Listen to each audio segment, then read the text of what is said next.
Perfect. So we are live here with Tim Martinez, who is the CEO and founder of The Inside Man, where he works with trusted advisors to CEOs of $50 million plus companies across the United States. And he's also the co-founder of DNA, otherwise known as Digital Niche Agency. Tim is a seasoned executive and consultant who has helped founders achieve nine-figure capital raise and raise their ROAS 10 times. So this basically demonstrates the power of personal branding and strategic growth. So thank you so much, Tim, for being live with us. More than happy to be here. So Tim, if you don't mind, I kind of gave you a little bit of an introduction, but if you can tell me a little bit about what you were doing before The Inside Man and what you were doing even before co-founding Digital Niche Agency. Sure, yeah. I was a kid with a lemonade stand. So if there's a buck to be made, I always found a way to make a dollar.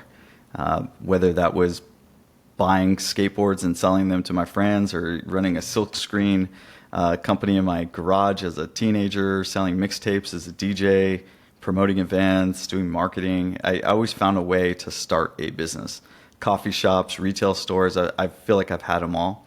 So by the time I was about 24, 25, I had owned a few businesses and sold a few actually, and people said, how are you doing this? How are you raising money? How are you launching a company? How are you marketing it? So I said, well, I'm going to start a consulting company. I didn't even know what that meant, but I'm just going to help my friends and people in my network start their business and do what I did. So that was 20 something years ago, and I've never stopped. So along the journey through consulting, advising businesses, I learned early on from writing business plans, doing financial models, raising the capital. Then that morphs into helping companies grow and expand, build operating systems, procedures, the whole bit from being a full operator. And then later stage of my career, which is kind of now where you're meeting me, is helping companies find the exit and prepare for retirement, quite frankly. So I've gone through the whole spectrum as an advisor. And along the journey, I've become an owner in many, many companies, taken shares in a lot of my clients' projects or started stuff. So that's where I'm at now. I have my hands in a lot of pots and own a few different businesses and still advise because that's my core strength.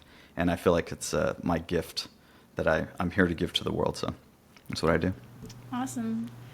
And just beforehand, I was telling you that I was listening to another interview before that you were on, and I heard that you're also correct me if I'm wrong, in the DJ business as well? Oh, I had a DJ business years ago, and we would do all the events in Hollywood. So I grew up in Los Angeles, so we would work the Hollywood Hills, and I can't tell you how many celebrity parties that we did, and we would do a lot of tastemaker events. And, it started as me and my buddy, we were just DJs and started working in the clubs, and then at work, we learned there was this whole other private party aspect. So we bought a van and we put our logo on it and we just built a whole business. And, we were young and crazy and making a whole bunch of money and just spending a bunch of money fast. And we didn't really look at it as much of a business, as much of a lifestyle hobby kind of thing. But it was a good time. Nice. Did you go to any school in order to understand business, or did this just come from experience? Mostly experience. I had, 2 years of junior college. And that was it. I knew I was going to be an entrepreneur. I knew I was going to start businesses. So it didn't make a whole lot of sense for me to spend more time in school. I just wanted to get after it and start doing what I do. Also, in my day, it wasn't like entrepreneurship isn't what it is now. There wasn't entrepreneurship courses. There wasn't, YouTube and Instagram where you can just start watching all these different Gary Vaynerchuks, and none of that existed. You had small business owners. That was very common. And I'm also Hispanic. So in my culture, my community, you start something, you go work really hard. And that's about the extent. It wasn't until I discovered a group called SCORE. It's a division of the SBA. It stands for Senior Council of Retired Executives. And it's a free resource.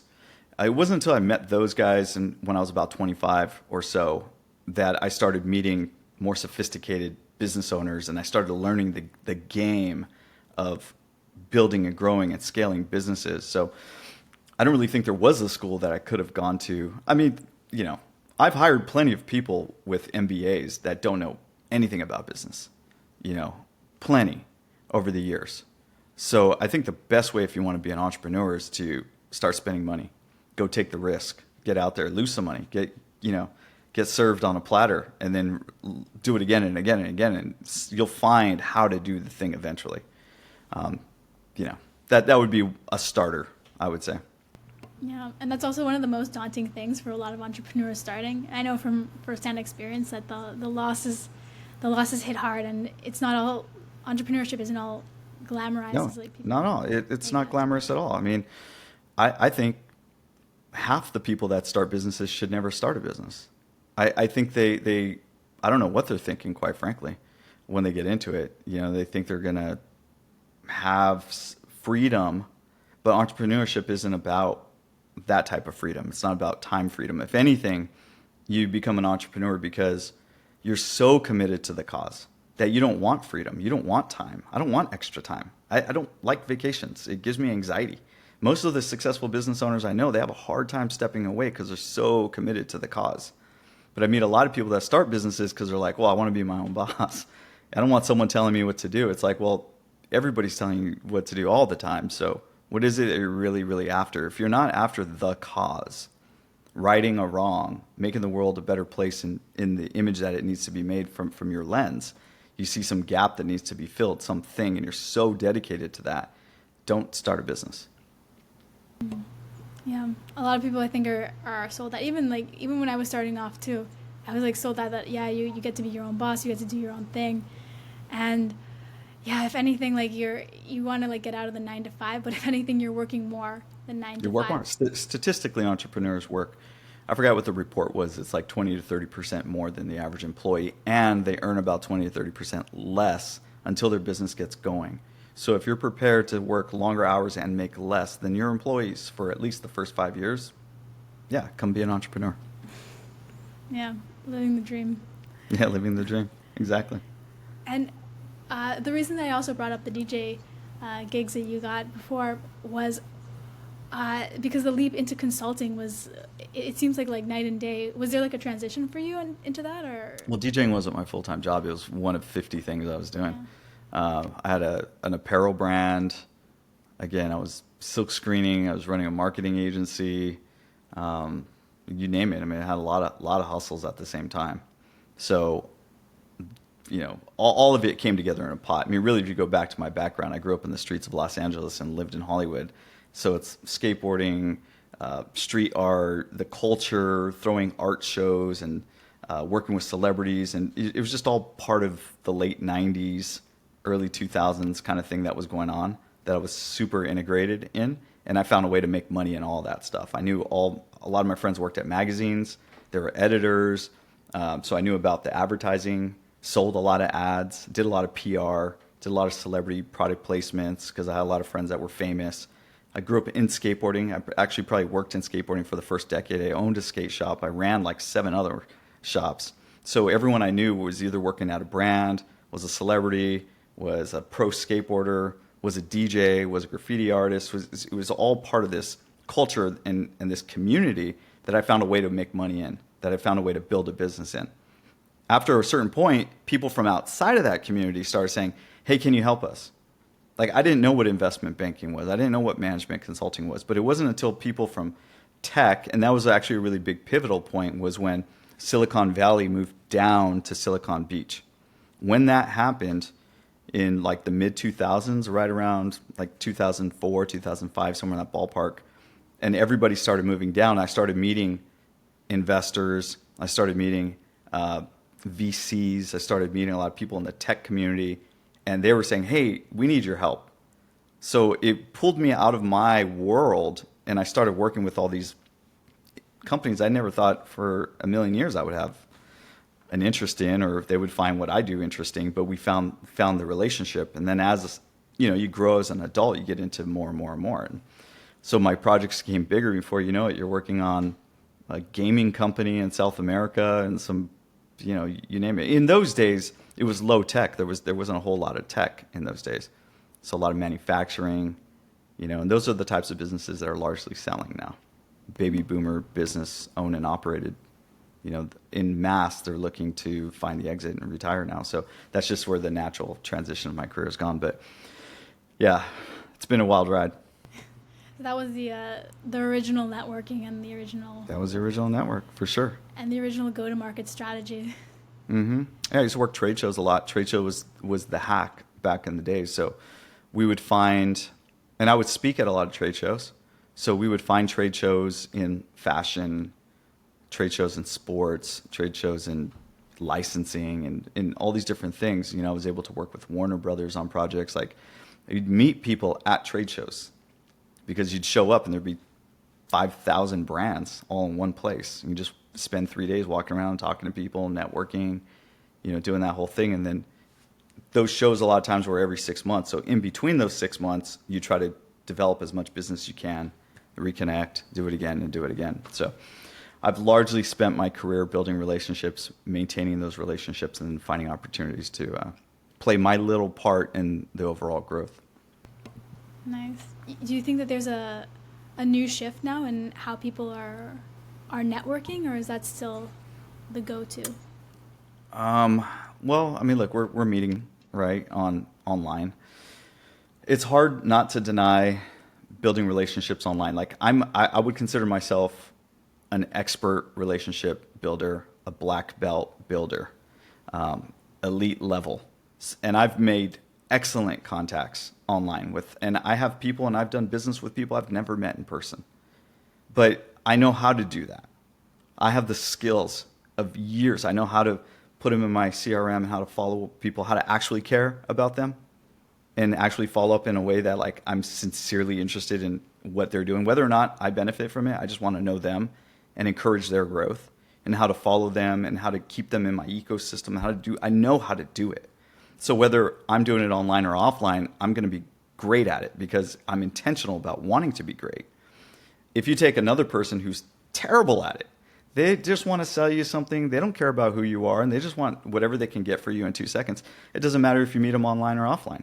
So the medium really doesn't matter. It comes down to, like, the heart. Do you have the right heart and intentionality behind what you're trying to do and how you're trying to help? Like, if you really want to help me, you're going to find a way to help me. It doesn't matter if we met in person, right? But so often networking is one-sided, which is not networking at all, right? So pick your medium, pick your poison. I think for young people, probably the most important thing you can do is learn how to get in person. The most important. For older people, I think the most important thing you can do is learn how to network online. That's interesting. Do you think that for the coming generation, the art is a little bit lost for the in-person interactions? Yeah, I mean, it's so much of it is person to person, but the younger generation grew up with the phone right in their face and interacting with it. Yeah. And the way that you interact is not these deep, in-depth conversations where you're active listening and you're looking for the cues and you're looking for the eye contact and you're picking up, like, did the person show up to the meeting on time? Were they dressed well? Were they completely disheveled? Were they a mess? Were they distracted when we're having our conversation? You don't know any of that stuff when you're young because all your interactions are about, like, 15 seconds, 5-second, 3-second TikTok interactions. So, and then you meet somebody and you're in a DM and you're just talking to people in DM. Maybe it's a bot, maybe it's a real person, but that's how relationships are built. But are they really relationships, right? Whereas for me, if I'm going to do business with someone and they're running a very large organization, I have to kind of call BS very quick. Otherwise, I'm wasting my time. I got to know in a split second, like, is this person worth my time? And vice versa. I'm understanding that they're going to judge me in a split second about whether or not I'm worth their time. And if we believe each other's are worth enough time for even just a brief 10-minute interaction, then we can get to the next 10 minutes. I always say you win 10 minutes at a time. You're just winning you're earning 10 minutes at a time. I don't know if the younger generation sees it that way. And that's fine. I mean, maybe I'm wrong. Maybe I'm the old guy with the old ways. And I'm okay with that, by the way. I'm cool to totally be wrong. I just think that from my experience with having employees, having a lot of younger employees and working with a lot of younger, and I would say by younger, let's say 25 and below. Let's use that as a limit. Some of it is experience. You haven't been in the workforce long enough. I would recommend, if you're out there and you're under 25, to go get an in-person job where you have to show up to an office. You need to be accountable. You need to get away from your pajamas, away from your desk. You need to get in a real-world interaction Or you can, quite frankly, have someone be harsh, and someone can look over your shoulder and tell you you're gonna be that much better. So if you're trying to advance in your career and you're 25, and you have two 25-year-olds, one is going to stay at home and work on his computer, and one's going to go into a physical office or work underneath a 35-year-old, a 45-year-old, a 55-year-old. This person's going to get that much further because they're getting real-time interaction, real experience. It's this accountability and responsibility that you're not really getting when you're remote. And I'm all for remote. I love remote, but I'm a responsible human. I can be responsible remote, right? Because I've had 20 years of sitting in traffic. A kid who's maybe it's their first job, they don't know what responsibility they have no context for irresponsibility. Maybe they think they're being completely responsible by reading a anime comic while they're on a Zoom call. Like I don't know, right? So it's context setting that it's our generation's problem now. It's like it's up to us to teach, to mentor, to bring up, to help. And it's a difficult thing to do when you've never even met your employees in person. There's a kind of a rabbit hole that I could have gone down with the work from home, but I'll take this in another avenue. Okay. What do you think makes a good consultant? A good consultant? Well, there's a big difference between coaching and consulting, and plenty of times people get those confused.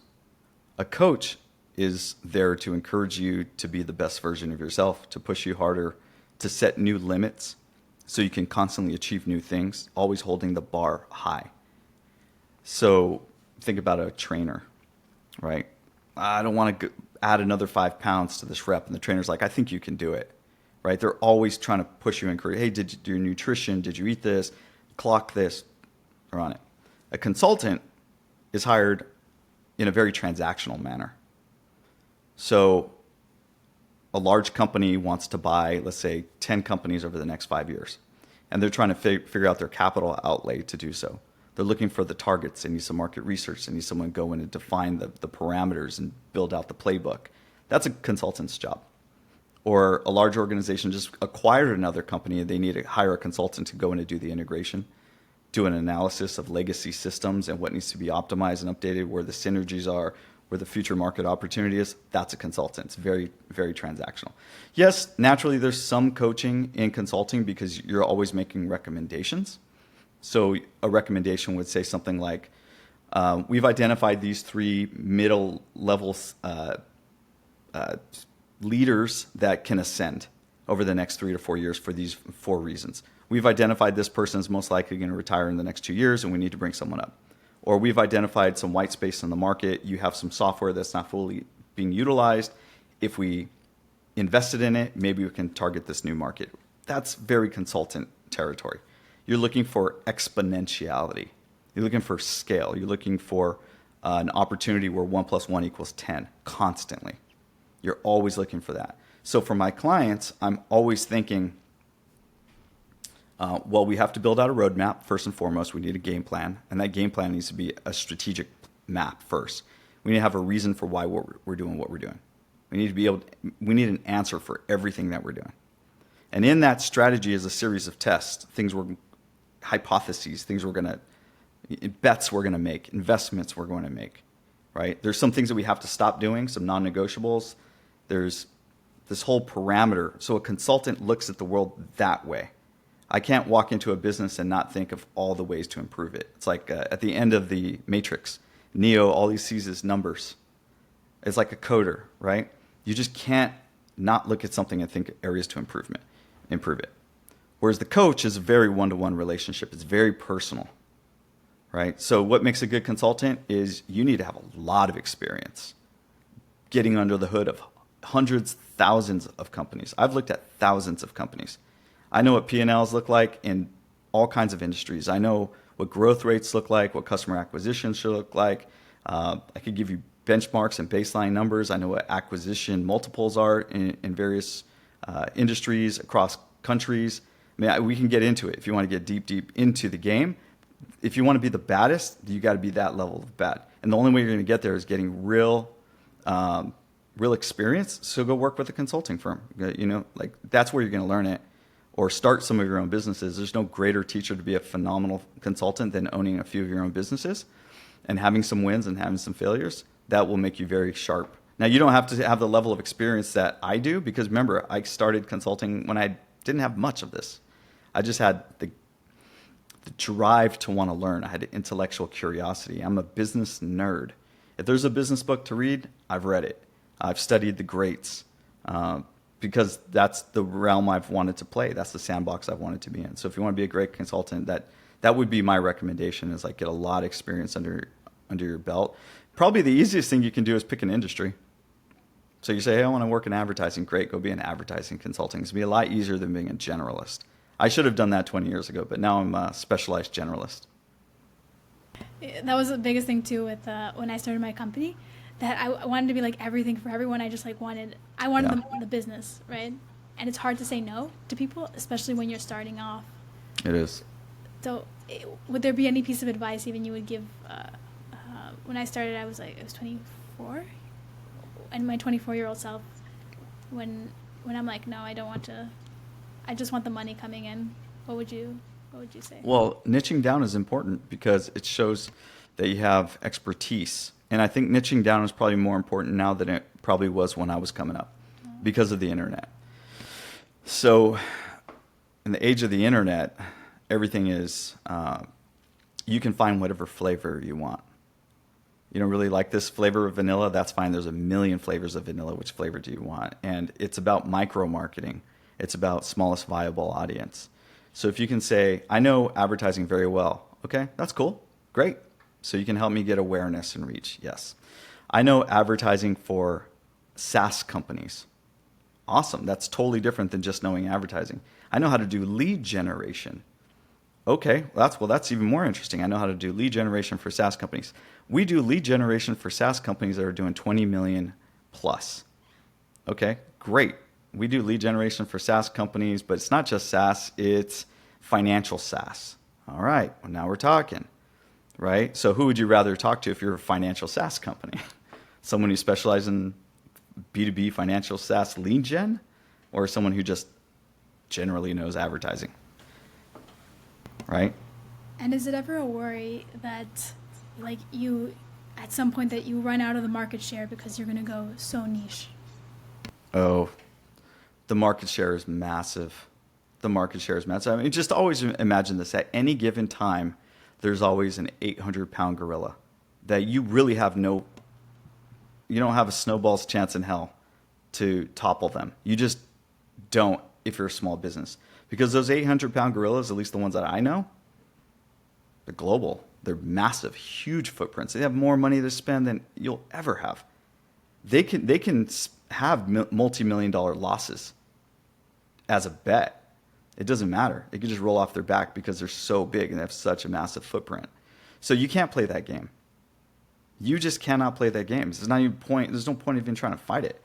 You're better off saying, here's 100 people, and then we're going to turn that 100 people to 150, 200, 300. We're going to go, if you think total addressable market, serviceable addressable market, and then serviceable attainable market, it's called the TAM, SAM, SOM. TAM, SAM, SOM. You will say the total addressable market for anyone that needs B2B marketing. We think there's 20,000 companies out there. Great. Of those 20,000, maybe only 10% of them, for whatever reason, are reasonable targets for us. Maybe out of those 20,000, some people are overseas. We don't want to work overseas. Some people are low dollar amount. We don't want the low dollar amount. So you bring them down to the SOM. And you say, okay, about 10% of them we think we can target. Now, of that 10%, we think the realm of expectations, we could win like 1% of them. So that's 200 customers. I'm just making up a hypothetical. But find me an agency that wouldn't be happy with 200 customers. I mean, most agencies, and I know a lot of agency owners, for a small business, 30 to 50 clients. For a small agency, average agency doing about $3 to $5 million in revenue, doing whatever you do, whether you're content or ads or whatever, let's say a small $3 to $5 million business has about 30 to 50 clients. Right? So if you want to get to 10 million, you're going to go from 50 to 100. So you're still not even anywhere scratching the surface of, the TAM, SAM, SOM, your obtainable market. So yeah, go small, start small. Small is way easier. Way easier. I prefer to start businesses with no money whenever I can. I prefer to get clients sold before I even have the product built. You know, I mean, you and I could start a business tomorrow and have our first client because you're connected, I'm connected. All we have to do is figure out something to sell them, and then boom, we have a business. We don't need business cards and websites, and we don't need any of that stuff. We're just in business. We don't even need a LLC and a DBA and a bank account. It's just a Venmo. That'll work. You know, and we're in business. If we can find 2 people that like that thing, great. You know, and then 3, and then 4, and before you know it, a year or 2 down the road, we've had 20, 30 clients. We have all these testimonials. We're doing pretty good. And we could do that with a pretty basic product. Do we need to offer 80 things? No. Do we need 8? Probably not. 1 is good enough. If it's great. Yeah. People get a little bit too fancy before even starting the business, and they want to make sure everything is Don't be cute. is Don't be perfectly in cute. check before starting. Yeah. I can't say I Exactly. haven't done that, to be fair. I do it. I do it to this day. It's human nature it's self-preservation is what it is. If you think what we don't want to do is we don't want to fail. So the inverse of not failing is, well, if I have a lot out there, then I have more cover, more protection. Right? If I have a tribe around me, if I have a lot of more swords and more spears and more rocks and more ways to protect myself.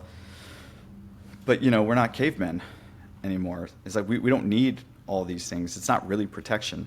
It's just you're wasting your time. And that's the biggest crime of all, is not being focused and kind of meandering. And really not asking the clients what they want, or the prospective customers. That's the biggest crime of all.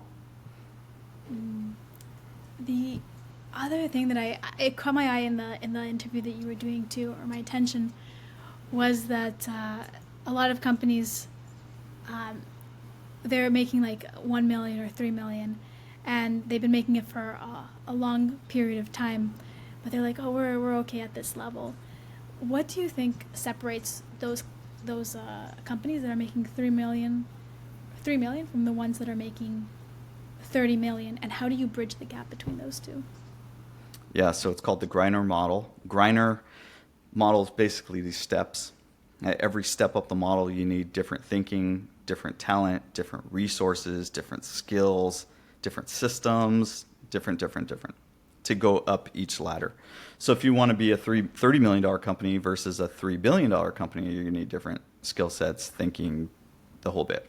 So we call it the $3 million wall because that's where most small businesses get stuck. Statistically, most small businesses just can't break past that first $3 million. And they could stay there for 20 years. Sometimes breaking past the $3 million is luck. Sometimes it's a client had some outlier thing occur for them, and because they had an outlier thing, that's also going to help you. Right? It wasn't that you had phenomenal business development chops. It's just that your clients, if you had those 20 or 30 clients, 1 or 2 of them at some point in time is going to have some exponentiality that has nothing to do with you as a marketing agency or consultant. Just them doing their business, they're going to have some exponentiality. So when they break past their $3 million, $5 million, $50 million, whatever wall, they're going to take you along the ride. That happens a lot. So we see this when we look at historical growth for agencies. And when an agency was doing 3 million, 4 million, and then all of a sudden they did 10 million. You're like, what happened there? They're like, one of our clients, they got acquired by some PE firm and they dumped in $2 million into their ad spend, and we were the beneficiary of that. So now they're trying to capture lightning in the bottle. That's one. The other way, the way that you should try to do this, is hyper-intentionality. So you just know your business model like the back of your hand.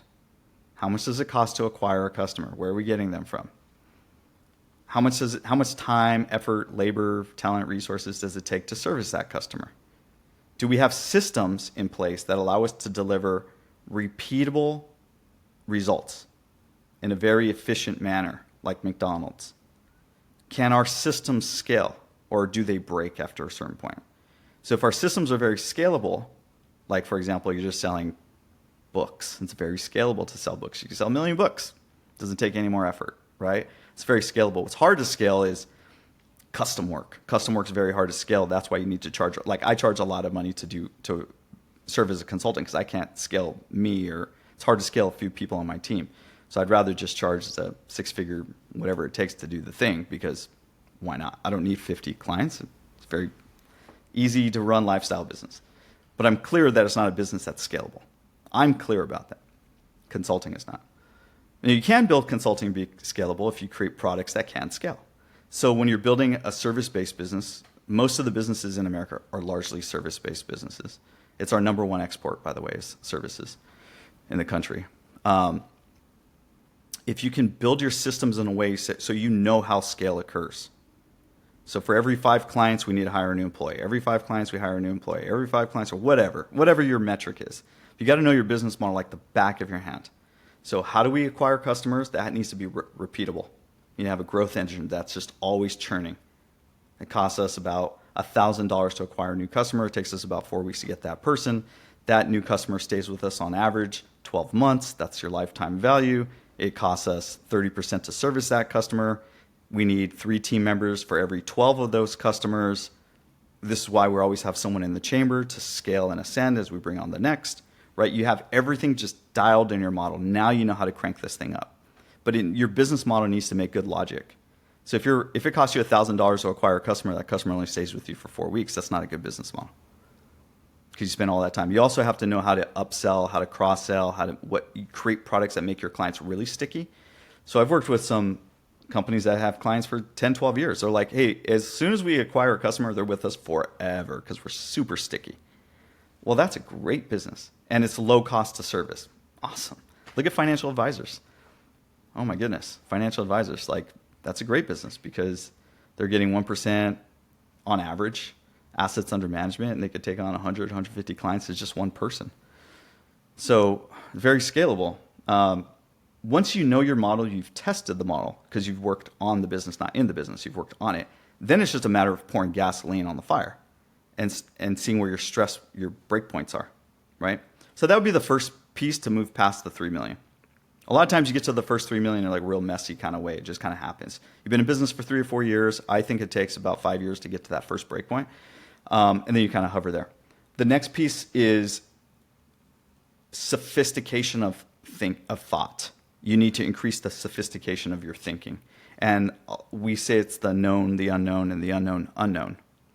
So in the unknown arena, that's where exponentiality happens. This is where you got to bring in consultants, advisors. You need some form of accountability that you probably haven't had up until this point. You need maybe executive coaching. You need to invest in your team. You need to make sure that you're not just increasing your sophistication level, you're increasing the sophistication level of your team. You have a lot of transparency. That you have to create in all these systems so everyone can move together. A lot of times business owners are like, I don't want anyone to know anything about the business, and I'm just going to invest in myself, but I don't really want to invest in them because I don't really like them that much. Right? You have to, like Jack Welch, famous CEO, he used to fire the bottom 10% every year. Every year. If you're the bottom 10%, you're out. Bottom 10%, you're out. So guess what? You create a culture of people saying, I don't want to be the bottom 10%. Right? It's very different than the remote culture, which is like, I just don't want to be seen. If I'm not seen, maybe I can't get pointed at. Right? So it's like, what are you building?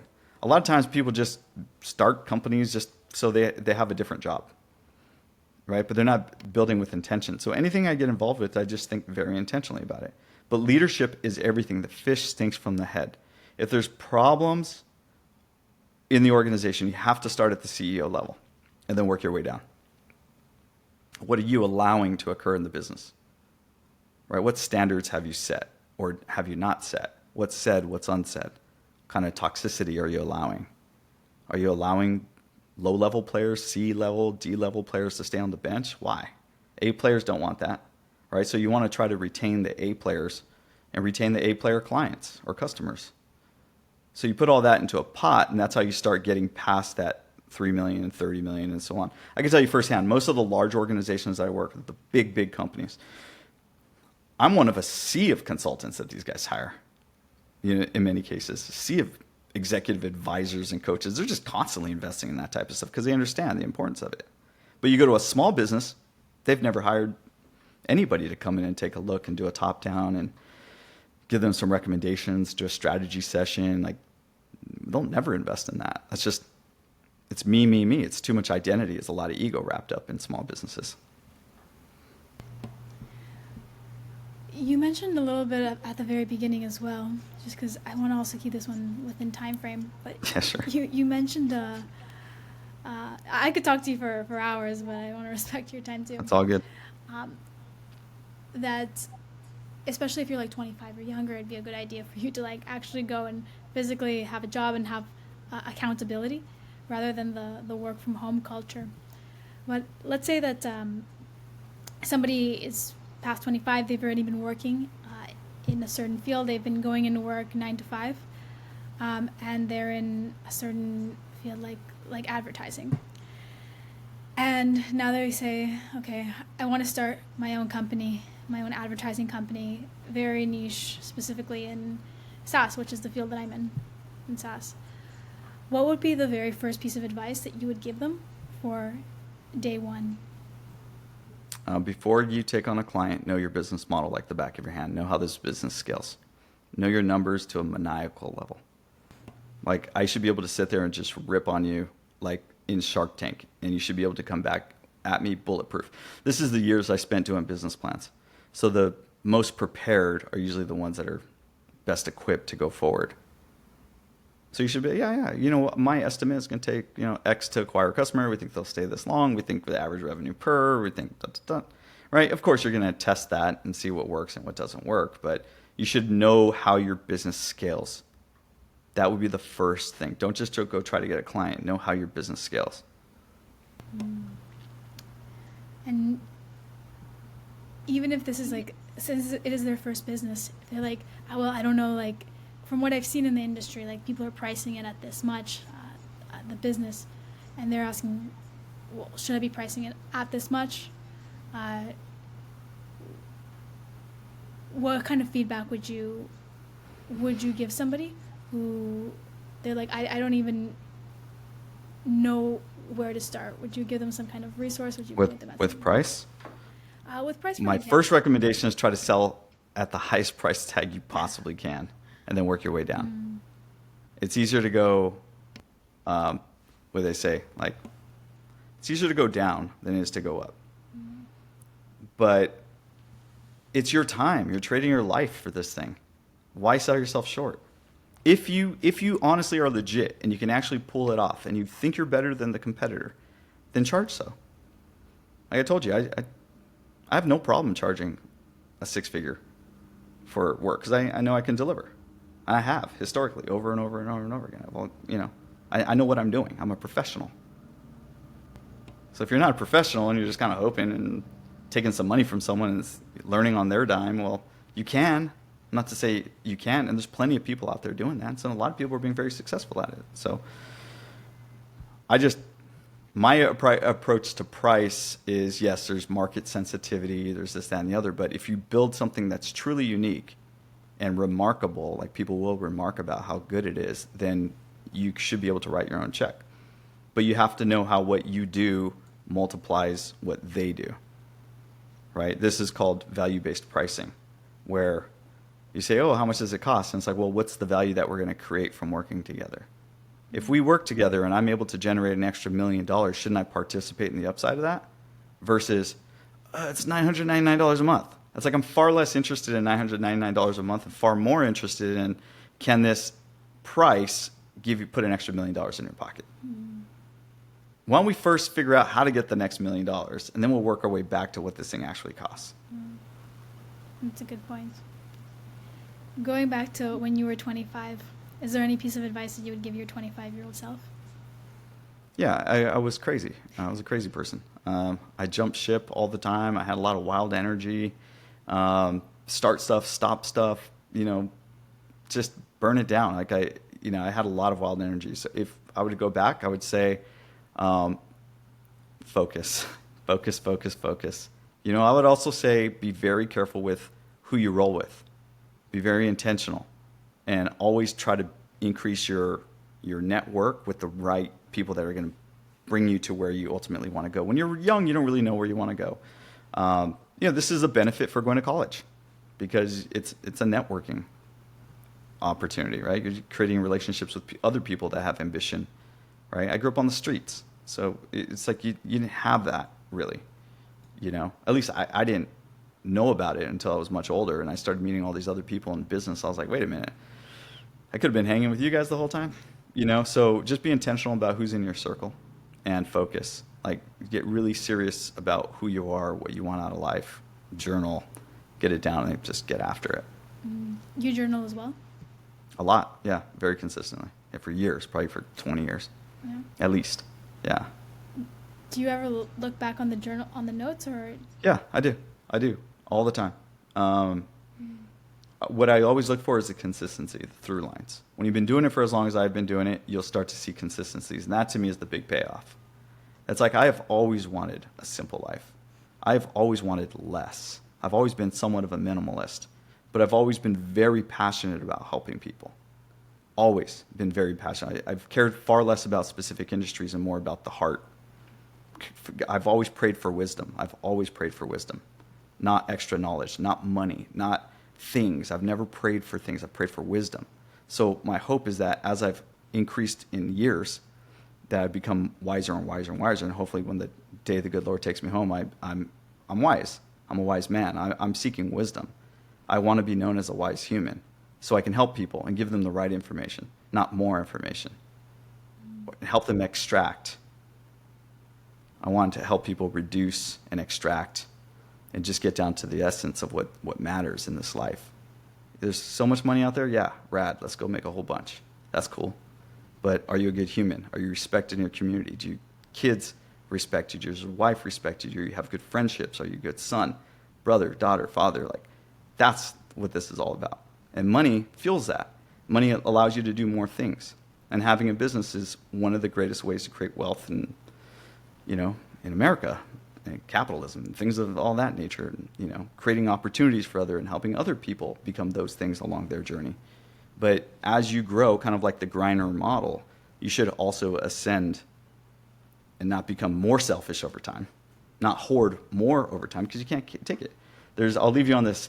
There's this analogy. My dad had this friend. He was a runner, and he ran to this top of the hill one day. And he gets to the top of the hill, and on one side he sees all these beautiful homes and multi-million-dollar everything, and the cars and the Porsches and all this stuff. And on the other side of this hill was a cemetery.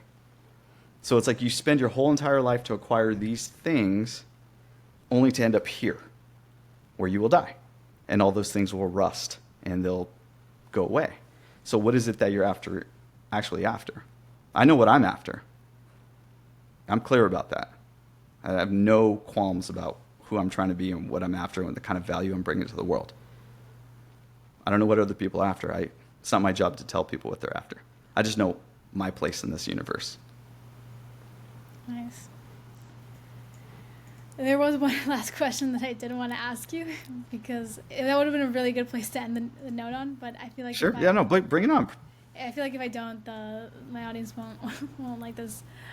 But with the future of technology, of course, the hot pressing topic, which is AI. What do you see as being the future of technology? Well, the floor is dropping out. The bottom is dropping out. If you're kind of going back to that bottom 10%, if you're the bottom 10, 20% of workers in America, you're going to have to find some other kind of employment. There's just no reason to have someone flipping burgers at this point. Really, for the liability and the risk, or making fries or saying, do you need fries with that at the drive-thru? Now, it's cool to have it, and it's a great job for teenagers and all that, and then I get that. You don't really need someone scooping ice cream or making your cup of coffee. We're working with a company right now that's having robotic farmers, and they're just sending robots into the field to do the crop. So the bottom is dropping out, and it will continue to drop out. Look at content creation and ChatGPT and Claude and all these things. Look at building software with tools like Replit and Vibe coding and all that fun stuff. Content creation, even with tools like Opus and Veed, and you just upload a link and then boom, there's everything you need. You look at Google VO with all the the automated humans. I don't know if you've seen those videos, but it's basically just it's pretty scary. Tools like HeyGen, let alone all the like Excel tools and PowerPoint tools and Canva and all this stuff. So if you found meaningful work in that field, it's going to go away. I've seen it happen. I can't tell you how many people I've seen lose their jobs in the last couple of years. And we've seen agencies just get decimated, just get completely wiped out because they were once doing those types of jobs and now they're gone. So this is why it's so important that you become a craftsman. You have to be better than the tool, and the tool should allow you to become better at the craft. So that's what I would say. I honestly think, come find me in 5 years, I'd be shocked if 1 million, 2 million jobs aren't gone out of the U.S. economy. Yeah. That we're here. Now, those people will go find something else to do. That's always the way it works. I don't know what that will be. Maybe they'll become contractors because we need more of those. We definitely need more people in the blue-collar fields and mechanics and plumbers and things of that nature. AI won't do that, at least not yet. So I honestly think that those analog jobs are going to be the next big boom, especially because the baby boomers that own a lot of those businesses are selling those businesses. So if you had a really successful electrical company, electrician, maybe now's a great time if you're 30 and want to get into the field. I wouldn't go into things that you like very clearly are going to be wiped out with AI because it's coming for everybody. I'm already seeing it. And we have clients that have we have one client that has 5,000 employees, and you have to ask the question. You have to ask the question. Why 5,000 employees? You're not allowed not to ask that question in my field. And when you get the answer, when the answer comes back and says, well, we could actually automate at least 10% of these. So once you find those tools, which exist, customer service tools, chatbots, all that kind of stuff, and if they're as good, if maybe even a little better than the humans, then you're confronted with the choice. And that choice is, do we spend another extra couple $1 million, or do the shareholders want that in the profit at the end of the year as dividends? Mm-hmm. And that's the conversation every single business is having right now. I cannot have a single conversation about AI and automation and how to streamline the workforce every single day, multiple times a day. Mm. Yeah. And for the entrepreneur, is it looking optimistic for the next 5, 10, 20 years for them? Always. It's always optimism. We're the forever optimists. There will always be opportunity. There will always be opportunity if you know how to look for it. Because the market needs smart humans to do things. So if you're a smart human who can do something, then the world's your oyster. Perfect. Well, we'll leave it with that note. So thank you so much, Tim, for having you on. This felt like a 6-figure consulting call, to be honest. Yeah. But I appreciate how much value you added. If there's any notes that you want to leave people with, where exactly that they can find you? Yeah. I go by Tim, the Inside Man. The Inside Man is an acronym for Tim. So it's a consulting business I started 20-something years ago. I run a Substack. I've been running it for quite a long time. I have a really great audience and community there. So just, I think it's Tim, the Inside Man. You can just type in Tim, the Inside Man. You'll find me. You'll find me on LinkedIn. You'll find me on Substack. I'm here to help, here to advise, here to consult, here to bring value to the world. So if you need something, if there's someone out there that needs what I got, shoot me a note. Perfect. Well, thank you so much, Tim, the CEO. Oh, also I got to mention one thing. I wrote a book called Do Good Work. It's on Amazon. Do Good Work. Do Good Work is just a collection of thoughts for the younger generation getting into the workforce on how they need to get their mind right to do good work, to excel and succeed in their career. Nice. I'm going to check that one out too. Do Good Go. Work. Well, thanks so much, Tim. Tim Martinez, the CEO and founder of The Inside Man. Thank you so much for being on today. I really appreciate your time. Jordan, you got it. Anytime. We'll talk soon. Thanks.